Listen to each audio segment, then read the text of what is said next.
Good morning, everyone, and thank you for joining us. I'm Laura Walton. I'm the President of the Ontario Federation of Labour. Yesterday, the Government of Canada weather website reported temperatures in Toronto to be 27 degrees, 32 degrees with humididex. In Ottawa, the humidex reached 29, and in Windsor, the temps were 30 degrees, but 36 degrees with the humidex.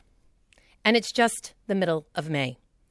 The heat and the impact on workers, students, residents, and community members is real. The government themselves acknowledged as much a year ago when they consulted the public on a heat stress regulation that was to be added to the Occupational Health and Safety Act last year.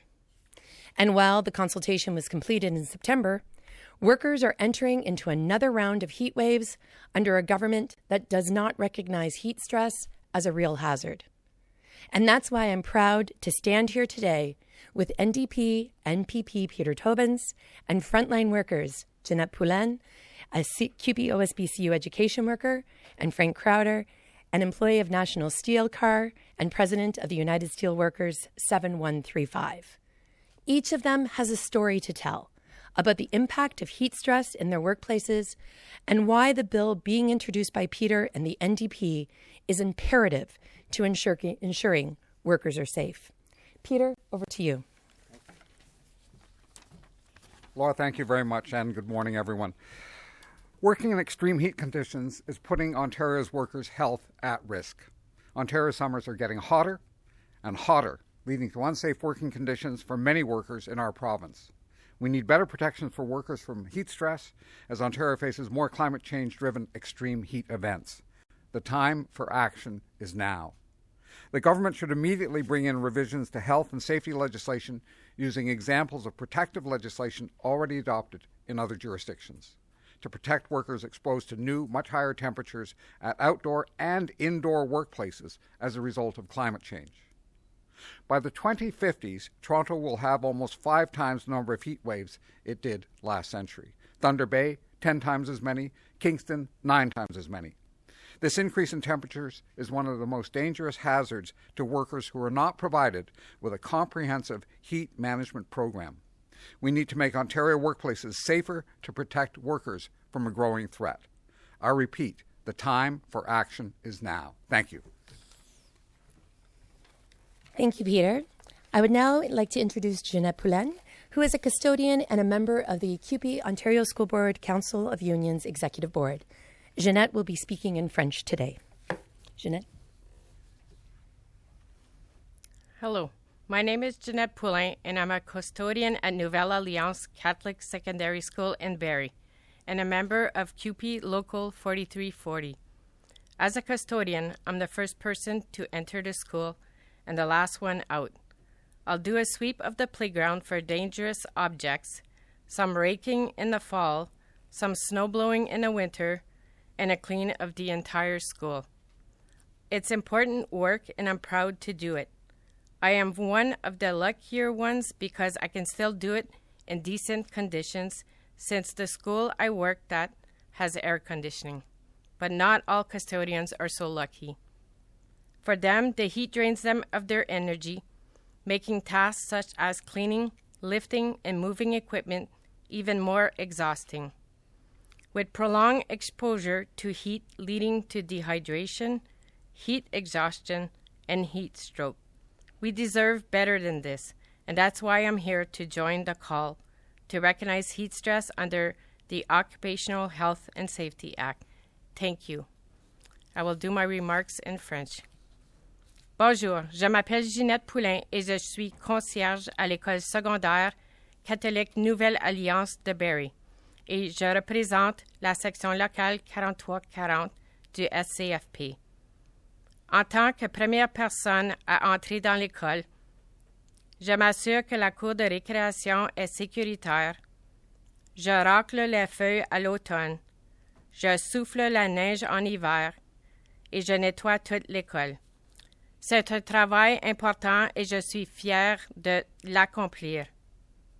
J'ai la chance de travailler dans une école climatisée, ce qui n'est pas le cas de nombreux concierges. La chaleur vide leur énergie, ce qui rend les tâches épuisantes, Une exposition prolongée peut causer la déshydratation et l'épuisement par la chaleur et le coup de chaleur. Nous méritons mieux. C'est pourquoi je demande que le stress dû à la chaleur soit reconnu dans la loi sur la santé et la sécurité au travail. Je vous remercie. Merci, Jeanette. Frank, please share your story.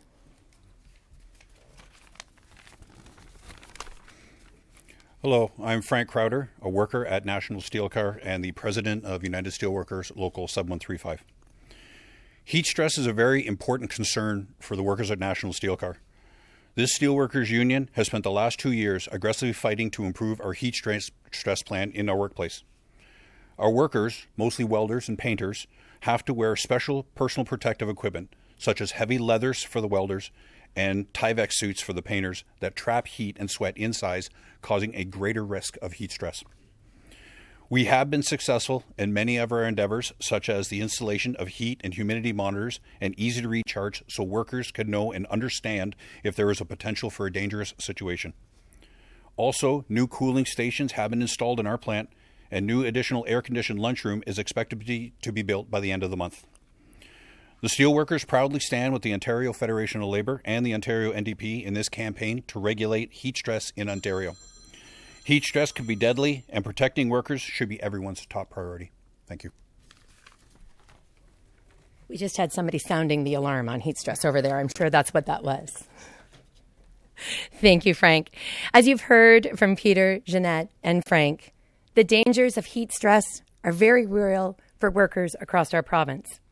But I need to be clear. This bill is not solely for workers, but for everyone in Ontario. Our working conditions are the living, learning, growing, and participating conditions for us all. From sweltering classrooms to poorly ventilated and not cooled long-term care rooms, from sweltering shop floors to the burning heat of a job site, the heat is a hazard that many cannot escape. We are turning the heat up on this government and all MPPs to step forward and pass this legislation without delay. To support this campaign, workers across Ontario will be in their communities signing petitions to show the support for what we know is right. Real legislation that will protect workers and, by extension, all of us from the rising temperatures happening everywhere. Well, you've heard from workers today. We also have representatives here from ETFO, the Elementary Teachers Federation of Ontario, and the Workers' Health and Safety Centre, who would be happy to answer any questions following the press conference. I will open it for questions now. That regulatory proposal, I think it was about a year ago, you said,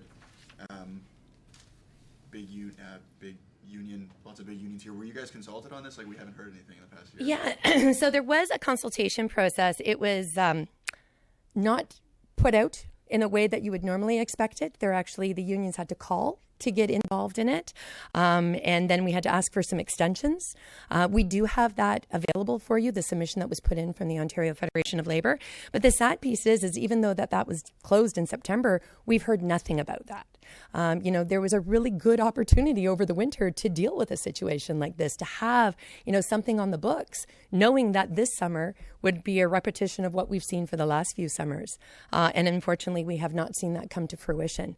So it's time to get that legislation on the books. Okay, I haven't seen the legislation yet, Peter. I'm wondering, so what kind of things are mandated in it? I think in either Florida or Texas or both, I think the governors there, or one of the governors says there was a bill to provide water breaks and whatnot, and we all know the heat down there, it was defeated. So what kinds of things do you have in mind for Ontario? Well, first I'll say, Rob, that we're going to bring forward a motion next week to ask for accelerated action on heat stress. And we're also been working with the OFL on a more complete private members bill to be introduced in the fall, going into greater detail, looking at what other jurisdictions have done in North America and taking the best examples. And you're right, making sure that there's cold water available, there are more breaks, there's shade, and where, frankly, you've got an indoor space and you can air condition, then making sure you have an engineering solution that reduces or eliminates risk. I think those are the sorts of things that Ontario should be acting on. As Laura said, they came forward with a paper last summer. It's been a long time. They could have done a lot over the winter and actually have legislation before us now that we could be debating and voting on and hopefully amending to improve. Would it involve mandatory air conditioning, say in all schools, or this kind of thing? I mean, a large capital expense, lots of energy being used that we're also concerned about? I think we have to look at it from very many things, and I want to make sure that we recognize that, yes, this is happening in schools, but it's also happening in our long-term care homes. It's happening on our shop floors. Air conditioning is just one of the elements that needs to be considered. We can't air condition a shop floor or a bakery in the way that we would need to. So then we have to look at things like staffing, access to cooling rooms that you heard about that are happening in Hamilton. Do we have access to cool water? You'd be amazed at how many times I've heard from schools that not only is it swelteringly hot, but the water fountains are also turned off because they didn't pass the water testing. So we have a significant amount of work that needs to be done. And, while I respect in Florida and Texas that those things were defeated, those were defeated by people who were sitting in air-conditioned spaces with readily available water. Let's think about what is happening for workers. And I think what we need to do is, if you're a government that says you're working for workers, making sure that heat stress is part of the legislation is truly the bare minimum that could be done at this time. I was just going to ask about that. The government comes out with these bills periodically, working for workers. They just put one into the House. It doesn't include this. No. And, I think that is a glaring omission that we noticed right away. How are we working for workers when we're not considering what the work site looks for? And, really, when you aren't working for workers, that means that you're also not working for the people of Ontario, because none of our workplaces, none of our work sites are just for workers alone. What's the reason for that, though? Pushback from employers? I would love to be able to sit down with the minister and find out what pushback that he is receiving. I'm happy to go on a tour with him on the different elements. We just heard from Peter this morning that he was in a school. It was 9 o'clock and it was already too hot. I'm happy to go and let's talk about what we need to do. But quite frankly, we're May. And I don't know about you, but I'm already sweating up here. And I don't usually sweat up here. So, I think we need to realize that this isn't something that can be put off. This should have been in a bill a long time ago. Have you met with the minister since the consultation? I've had conversations with the minister, but I have not met with the minister, no.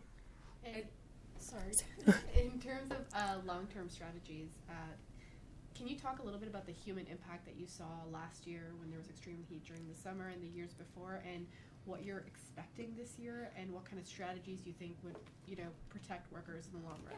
I think, while I recognize that there is a cost, as your colleague brought forward, there also is a cost when workers cannot work, when workers are needing to go home. We've seen lives lost. We've seen people go out on sick leave. It can cause, a variety of different things. So there is a loss in productivity. If somebody is solely looking at, the capitalist outcome, there is an attack when we have a situation when we're not dealing with it. I think we also need to be looking at long term. If there is going to be a public build, that public build, including long-term care homes, including new builds for schools, including new builds for hospitals, including new builds for any public space, air conditioning should be in this. We are no longer in a situation where we can say, we're not Texas, we're not Florida, the weather doesn't affect us. We know that the weather is affecting us here in Ontario, and we need to be responsive to that.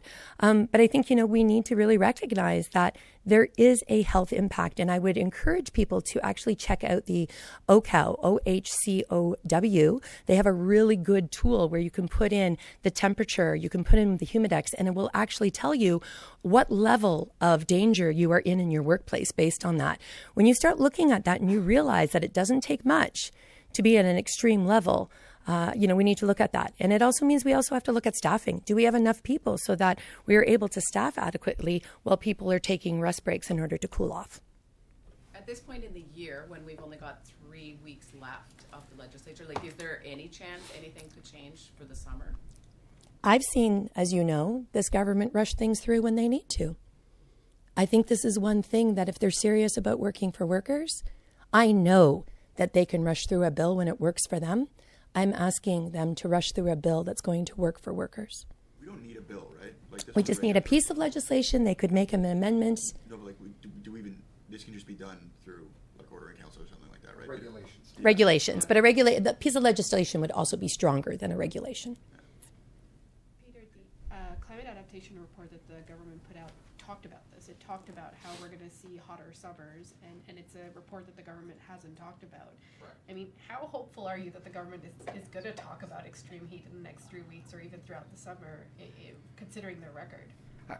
I don't have a lot of confidence in the government's sensitivity to this issue, but I have some sense they're affected by public opinion. And I think increasingly as workers find themselves in impossible situations, not able to work, getting sick, or even, and horribly, seeing friends or co-workers die, that pressure on them will force them to move on this.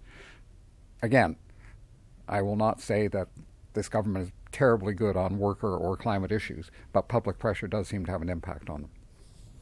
What's wrong with OSHA right now? Because it says requires employers to take every precaution reasonable to protect workers, including protecting workers from hazardous thermal conditions that may lead to heat-related illnesses. So currently what you have there is a very low bar. It also doesn't take into account the diversity of workers. As a matter of fact, most of the data that is used within OSHA takes into account data that was used dealing with soldiers that weighed about 154 pounds and were men. That's not the reality. I don't know if everyone knew. The workplace is not made up of 154-pound men. There's a wide variety. And heat stress, as my, sibling mentioned here, it impacts everyone completely differently. And so what we see is taking the minimum, and what we need is to actually increase it so that you could have pieces like we're seeing in the OCal where there are more breaks, that as soon as we reach a particular time, particular level, that automatically we move into more breaks. Automatically we move into available cold water. I want you to just picture working in a school right now and the drinking fountains aren't working. How are you accessing cold water to cool down? Right? And those things, and that's with the Occupational Health and Safety Act.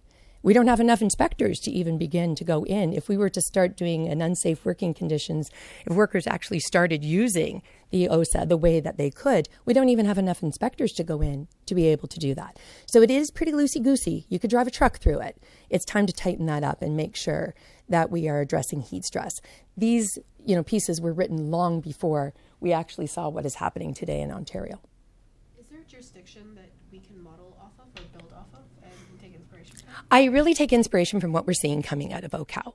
They've been doing the great work on the floor, like on the ground, and they're taking into account places like Texas, places like, Florida. What are they seeing? Are we going to be able to change the weather so it's going to be cool? No, but what we can do is put things in place to keep workers safe, like cooling stations, like ensuring that we have proper, breathable materials. If you're an educational assistant working in a school right now and you're having to wear Kevlar due to violence, it's hot, right? Is there a better material that we can use to keep workers safe, as we've been able to find in Hamilton? Could I hear a bit more from one of the workers Sure. in terms of, sounds like things have been put into place, but what's the kind of worst thing that, whether it was you encountering it or that you saw your coworkers dealing with? Well, one of the problems we experienced, and I'll go back to bringing up the Occupational Health and Safety Act, the onus is on the worker. The worker has to make that decision. There's no one that can come down and say, you have to stop. If the worker wants to keep working, then he keeps working, and he may not know the dangers. One of the benefits of having a union is the union overwatches that and will step in to remind the worker. But in the absence of union, that doesn't happen. On top of that, our situation at National Steel Car, we have an incentive program. When you produce enough product, you actually get a bonus to your pay. Guys will give up their health and safety for that money. And with the Occupational Health and Safety Act, that doesn't protect those workers. But if we had legislation to say that once it reaches a certain number or some kind of rule that's hard, then that would protect workers better. So you saw people in danger kind of thing? I regularly see people in danger, myself too. It's because of the nature of our work, and we have an understanding of what we do as well. Like, I'm a welder. So when I'm in the plant and I'm doing the welding, I'm wearing heavy leathers, the mask, gloves, and sometimes I can only stand there for maybe 10 minutes and I have to stop and peel that all off, but my work's not complete. And it's in our nature that we want to do a good job sometimes, so we try to push through to get it done, and that actually puts us in danger. It's not the right thing to do, but sometimes human nature, we just want to do a good job, and now we're in danger. Jeanette, do you have some examples of the custodians who work through the summer or in the classrooms of what they're experiencing when they're doing the heavy lifting, the summer cleanup? What it is due to working in that heat environment, sometimes they feel sick, headaches, and they're all, it costs money to take days off when it's hot. And the environment is just getting hotter and hotter every summer. It's not getting colder. Are there any further questions? And once again, I would say you may be able to get some other examples that are happening from Metville as well. Sorry, I know we're talking about extreme heat, but are there other climate events that you're also considering as you're asking the government to make these policy changes? I'm thinking of wildfires, I'm thinking of, mild winters and all of that. Is that also at play? Definitely. I think, what we're seeing right now are things that we did not see 20 years ago. Already the country is burning. And so we do need to be taking a look at air quality. We're already hearing from our folks in the north that they're already seeing smoke days happening. So yeah, these are all parts and parcel.